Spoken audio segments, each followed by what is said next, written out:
So guys, at the video I want you to take a listen to video of Sam Nadi, what he said about P2B. I love you guys to take a listen and hear what he said. I'll be you guys in a minute. Don't always forget to air your views in the comment section. If you're new to my channel, you can subscribe. Use your boy again. Stay tuned, guys. Very brief. So I have two basic statements to make. And the first statement is that Nigeria's survival depends and derives from a successful revolution defined by two basic ideas. The first is the idea of democratic citizenship, and the second is the idea of democratic developmentalism. The second statement I will make in this speech is that Mr. Peter Obi possesses the best profile, pedigree, personality, and passion to lead this desirable and desired revolution.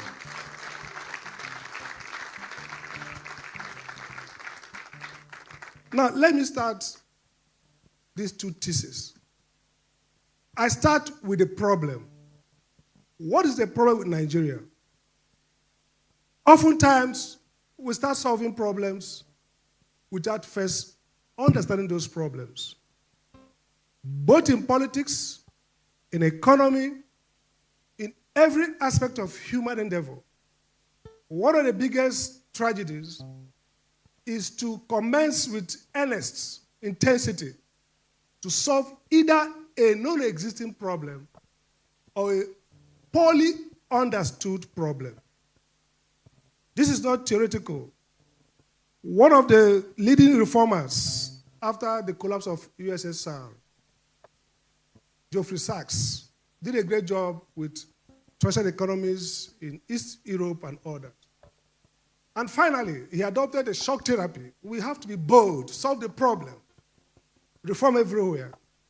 Finally, in his book, The End of Poverty, he came to a conclusion that the failure of those efforts, because unlike doctors, that economists did not borrow from clinical medicine, where you proceed from differential diagnosis. You try to, if somebody comes, a child has fever, they don't look at one symptom and say, this is a fever, give him aspirin. They do differential diagnosis.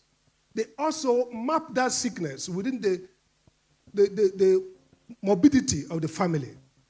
And so I would like to try to diagnose properly the Nigerian problem. So I start by saying that two statements. One, that Nigeria is failing. Nobody doubts that. Two, Nigeria is contradicted. So the failure is reinforced by the contradiction. Now, what are if we did any evidence of Nigerian failure? I think in 1964, thereabout, a leading developmental economist, Dudley Sear, gave us a framework, and Mr. P2B has been very clear in his statements on that framework. He says, how do we assess whether a country is economically developing? He says there are only three indicators. First, what is happening to poverty? Second, what's happening to unemployment? Third, what's happening to inequality? Then if you like, you can look at what's happening to gross GDP per capita. But these three are the most important thing. So if you look at, without wasting time, clearly Nigeria is failing and failing woefully. By 2019, we were described as the largest poverty nation. The World Poverty Clock showed that we were the largest collection of poor people. But beyond that, if you look at the World Poverty Clock, you see something. Every minute, second, people are living or running into poverty. So it's like they have a figure. You see people running out of poverty, showing how many people are escaping from poverty in those countries. They see people running into poverty. Interestingly, Ethiopia and Nigeria were very poor. But Ethiopia has more people running away from poverty. Nigeria had more people running into poverty. So it's not that we are poor. We are getting poorer in almost geometrical proportion. So, for example, by the official NBS statistics, by 2019 and 2020, the poor, very poor people in Nigeria were about 45%, 42, 45. Today, it's about 56% and growing.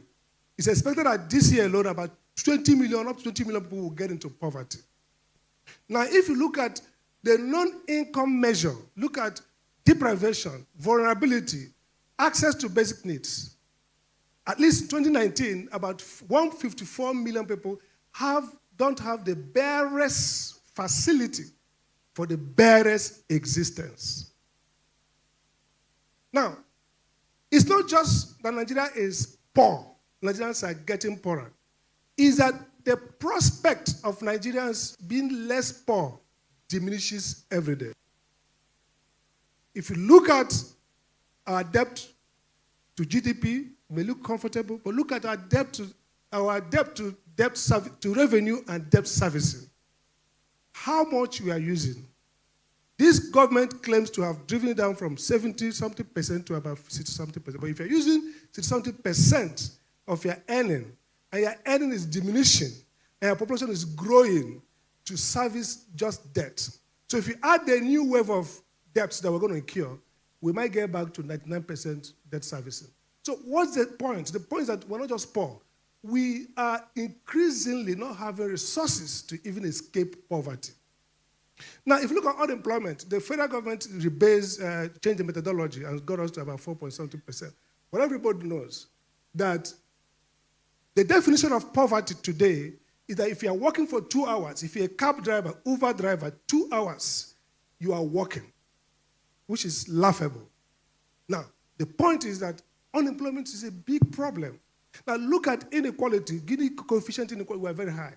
But the key point I want to leave us today is a data that shows that even by 1999 to 1994, from that time, Nigeria and Taiwan, Nigeria was generating about 8,500 megawatts, 3,500 megawatts daily. Taiwan was doing about 8,500 megawatts. Today, they're doing 30-something thousand, and we are still at 4,000. If we are generous, sometimes 3,500. Now, this is a story around stagnation and decline.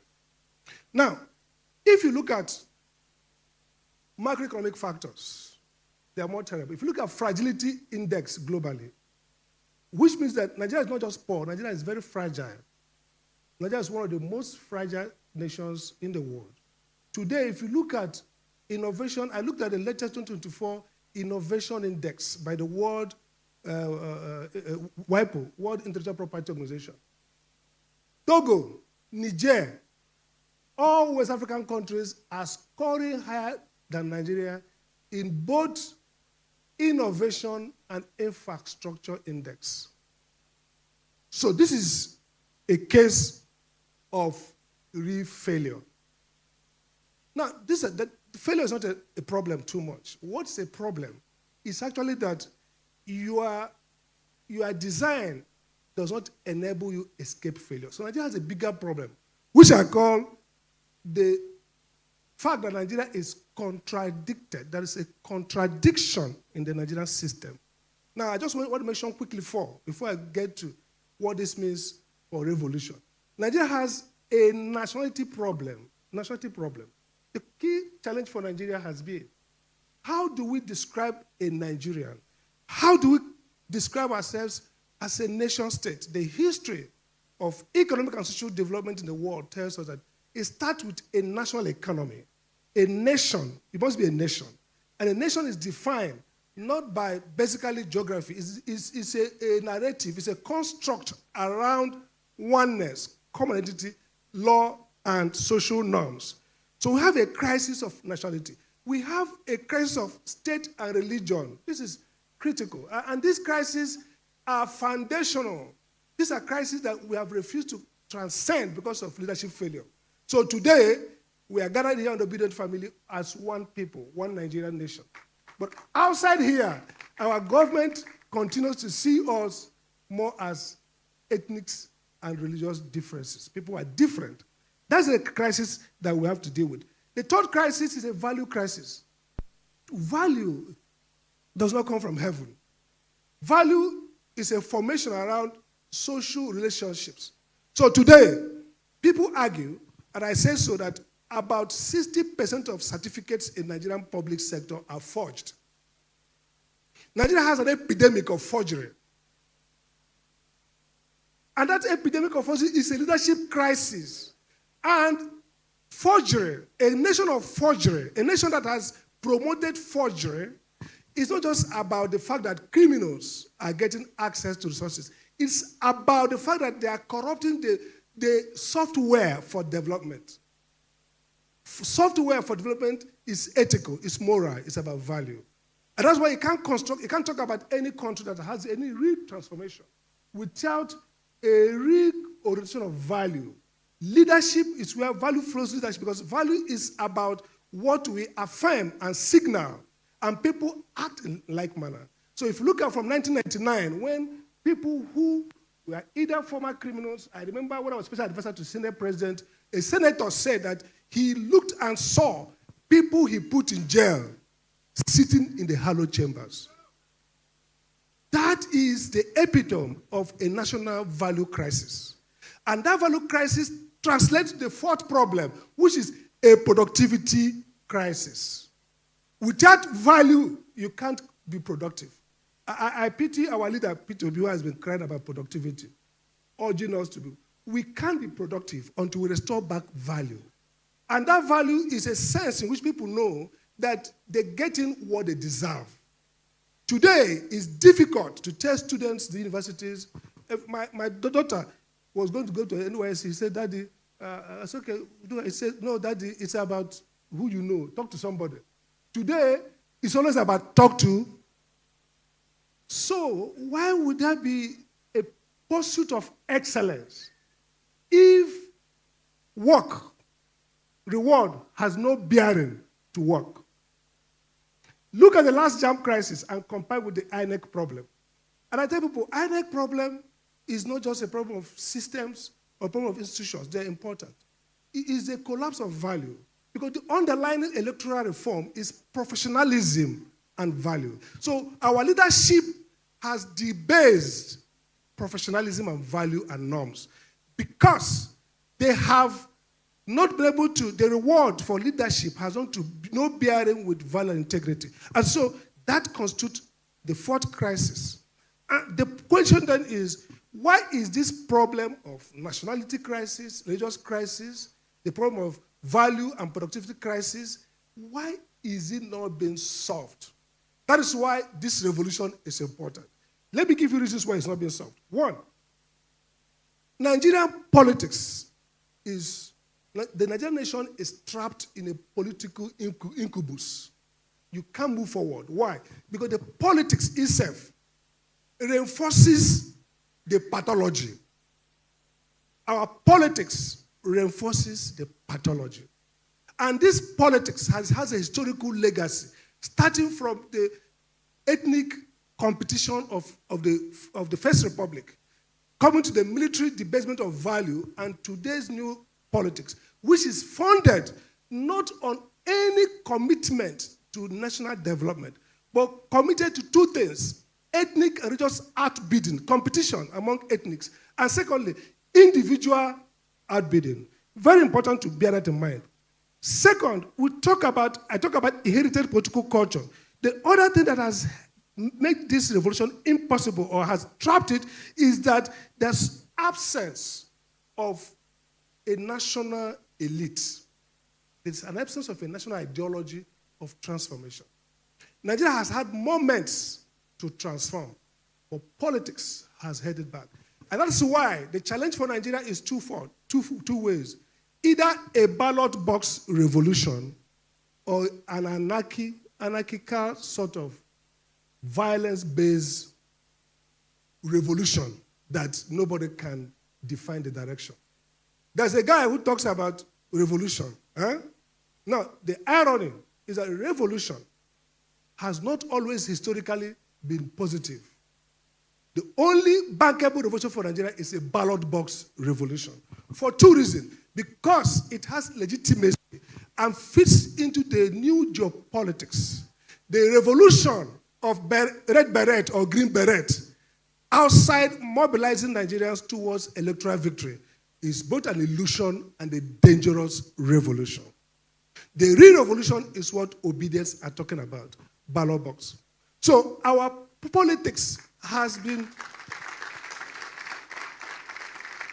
So Nigeria has not been able to transform this endemic crisis because of low energy politics, low energy, elitist politics, structure, co-opt political leaders, take governors, honorable members, they sign agreement, give them return ticket, low energy politics. We need a high energy politics that focuses on the people, that goes to the grassroots, that mobilizes people, that is strong on messaging, that is revolutionary in that is driven by a passion for change and transformation. We've not had that. We had some snippets of that in the Second Republic with parties like PRP, parties that were grounded with the people, parties that were focused on mobilizing people to challenge the system. So the question then is, what is the solution? And I'm coming to the second point about why I think Mr. Peter Obi is the person who can lead this revolution. Now, what's the problem? The solution is simple. We have to do a new politics that has three characteristics I put here. This politics must reject a rejection of false mythologies about Nigerian politics. The false mythologies is that Nigerian politics must go through a particular path dependence. It must be ethnic, it must be religious, it must hover around some so-called big names. That is not true. Today, the confluence of new technology, of the rise of narratives, and the poverty that's prevalent means that all of us here today can overthrow the political order and create a new one. You don't need to be anchored to any powerful name. We have to reject the mythologies that change is not possible. The mythology that if you don't have billionaires, it can't win election. The mythology that INEC, though it is a bankrupt, flawed electoral commission, cannot be changed. It can be changed. The mythology that judges can safely continue to give judgments that are essentially political stimulus to electoral fraud, that's a mythology. Judges themselves can be converted into a new jurisprudence that recognizes and authenticates the people's will. We have to depart from these mythologies. We have to reject them. We have to reject also the idea of ethno-religious outbidding and competition. Nigerians have a common destiny to perish or prosper. We have a common destiny to be a poor people or to be prosperous. Our diverse identities are not themselves hindrance to transcending and mobilizing a common movement. Our leaders, those who have put us in this tragedy, have foolishly and criminally emphasized ethnic religious difference. Nigeria is a contiguous zone that poverty can radiate across board and wealth can radiate across. There should be no geopolitical resistance to creating a Nigerian movement that answers to every Nigerian.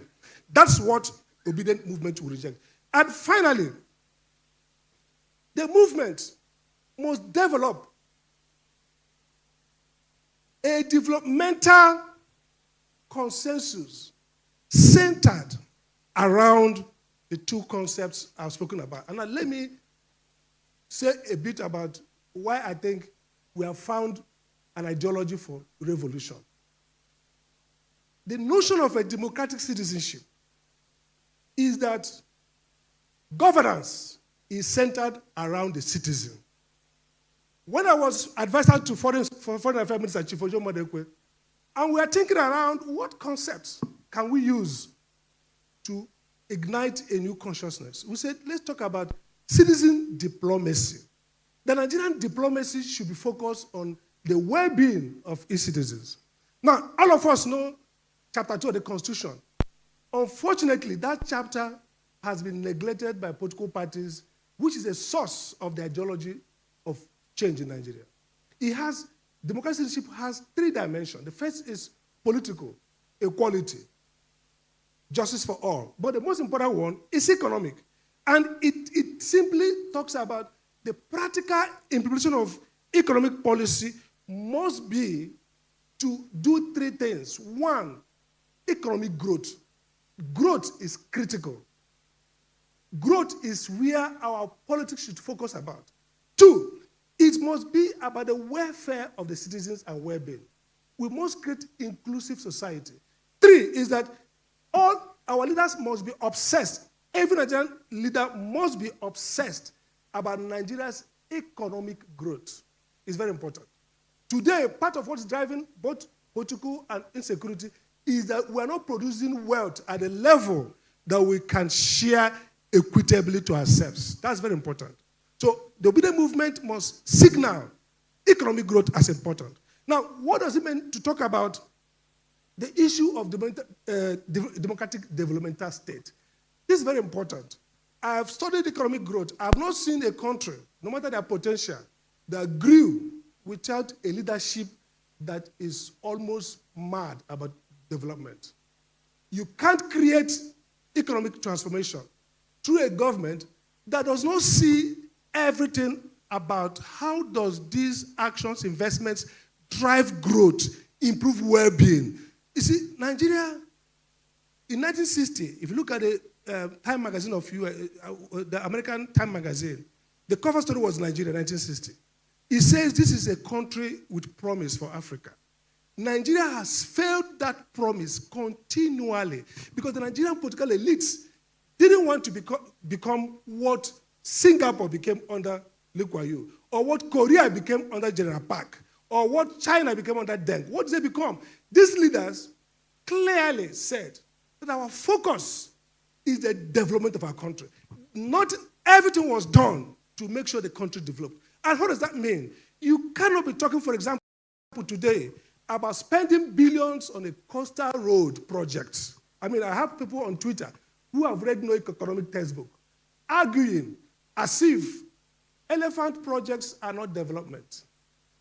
Development must be connected directly to outcomes that expand capacity for production or improve human capital for production. If you do projects that are scattered and not connected and not tied directly to this project, they're not developmental projects. So the problem is that we have to become a people a leadership that is agonizing day and night. How do we grow our economy? Again, let's not forget, in 1960 it was better. We're living today in a much more difficult global politics era. That nations are now going to compete against themselves. Nations now need their smartest and their most committed leaders who can get forth and resolve this crisis. Nigeria can no longer continue with the old style of Emiloko, old style of prerogatives, old style of let's come and share the loot, old style of how much can we use to buy this person. You need leaders who are going to go there, understand how the economy is working, and bring people together and create wealth. Now, why do I think Mr. P2B is the right person to lead at this moment? You know, there's something I've learned earlier. Every leader you see, look at their profile. I have a theory I call the biographical theory of leadership. People don't lead beyond their experience and who they are. Many of us will say, oh, that man, I used to respect him. I didn't know. No. There's a verse in the Bible that says, lay no hand on man suddenly. You should always ask, where is this person coming from? Because leadership is not strange from your personality. Leadership is who we are. Leadership is paying attention. Leadership is the passion, what drives you. Now, let's look at those who have got it right in the past. Let's take 3 examples. The man who put China on the right path, Deng, was a member of the CCP, the Chinese Communist Party. He was sent to Russia, Paris, to And he, instead of going to the classes for the ideologues, he went to the factories, thinking about how did the West create wealth. When he came back to China, Chairman Mao, even he was imprisoned for some of his views. He didn't go extreme, but what he did was take the party and said that we must change this. What do you do? The first thing he says, wealth is good. Second thing he says, pursue truth through facts. Third, he says, it doesn't matter whether the cat is black or white as long as it catches mouse.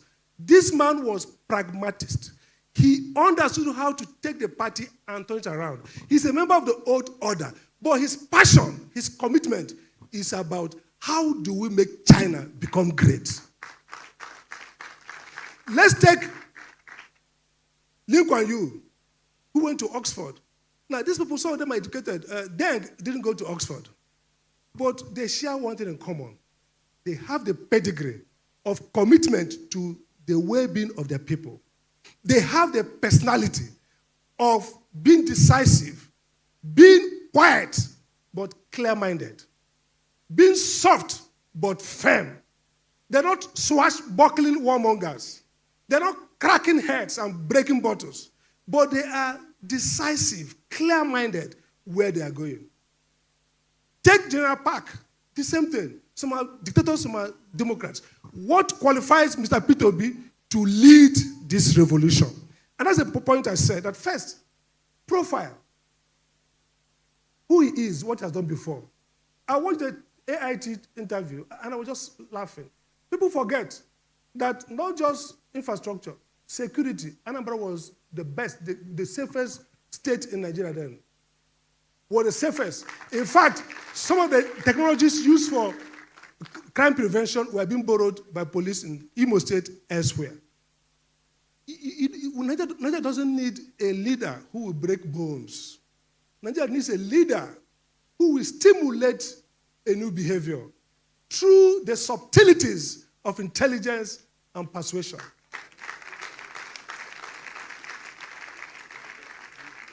The reason why Nigerian leaders have not escaped from the power dependence of contradiction is because there's a web that ties them in. The leader who can move Nigeria must be a leader who is prepared to cut off all ties. A leader who is positively selfish, that focus on the outcome and forget every embeddedness. We can't save Nigeria if we're embedded in the corrupt neo-patrimonial system. We are embedded in rewarding all our friends, all our families. We are embedded in rewarding all our villages. You can't, because Nigeria is almost verging to a criminal state now. So the leader for this revolution must be a man who can step away from this cobweb of corruption and incompetence and fiercely move us to the right direction. We don't want a person we love, a person who shares. We're looking for a philanthropist. None of these leaders move their country from this trajectory of failure to success. We are philanthropists. They had two things going for them. They were passionate for what they want to do, and they were prepared to even suffer themselves to get it done. The fierceness of sacrifice underlines all this. I want to stake my intellectual sincerity on the stake that so far, of all people who want to lead Nigeria today as president, I've not seen a man whose discipline, whose willingness to sacrifice, whose single-mindedness, whose commitment to the basic welfare of ordinary people trumps that of Mr. P2B.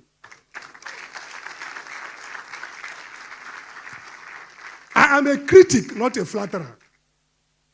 I am a critic, so I have a right to, I can criticize everybody. But I can tell you that the reason why P2B fits this moment is that this moment calls for disruption. This moment calls for somebody to extricate us from a deadening and self-reinforcing cobweb of corruption. You can't get it out the normal way. We cannot get to development through the same patrimony that has characterized our politics. We need a new politics, and the obedient movement is that vanguard for that new politics. I would like to end on this note. The great American sociologist, Margaret Mead, says, do not neglect what a few people can do. He said, in history, what matters is what few people can do. It was few people, 3 people in Oxford who dreamt about making Singapore great. Lee Kuan Yew and his colleagues, and they came back and diligently plotted the path to what is today Singapore. We are very flamboyant people, able to carry the book from thought to... In fact, the time Obasanjo ordered all cabinet members to have the book, we like to show off, but probably will not read it, will not meditate, will not think about it, will not practice what we read. We claim too much. And I want to arouse us that this country is not anywhere near great. This country is almost miserable. This country is worse off than our West African neighbor.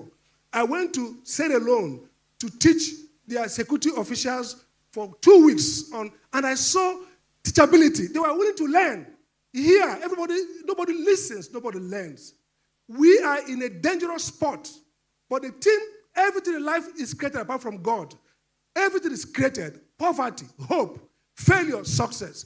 These young men and women who were only 4 in the room, who were derided, who were scorned, who were abused, who were blackmailed, but they won officially 6 million votes, 12 states, plus 5 or 6 suppressed states. These young people can actually change Nigeria. These young people can remake Nigeria. These young people can disrupt this pathology of lies. These young people can march Nigeria into the new era. These young people can reverse the failure of decades. You can make it. It is possible. Thank you. It's not as if they don't know that P2B is the best candidate, but they will choose to tell themselves lies. They will choose to tell themselves lies because it's P2B. They know that if P2B should eventually enter that office, that most of them will lose their job. They know this. They know this. That's why they are fighting everything possible for P2B not to enter that seat. You see the INEC chairman, the judiciary, the chief of the... all of them, they know that if P2B should eventually win that election that's coming, or that P2B have won that election that happened in 2023, that they will all lose their position, because then P2B, he said that he's going to call that the cost of governance. That means he's going to remove a lot of politicians.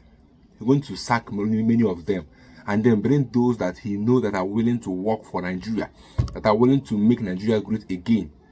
Because we have a lot of people that are on off-field doing nothing. How can we have so many sectors about security in Nigeria, but yet we are suffering insecurity in Nigeria? We are suffering hunger in Nigeria due to insecurity. Farmers can no longer go to their farm because they are scared that if they go there, herdsmen will take over their land or even buy them there. So all these things are reasons why people are no longer going to farm, and that's why there's increased hunger in Nigeria. But let me get your views in the comment section, guys, about that video just watched now. But to me, P2B possess all the qualities that is needed to be or to develop this country to the next level. Let me get your views in the comment section, guys.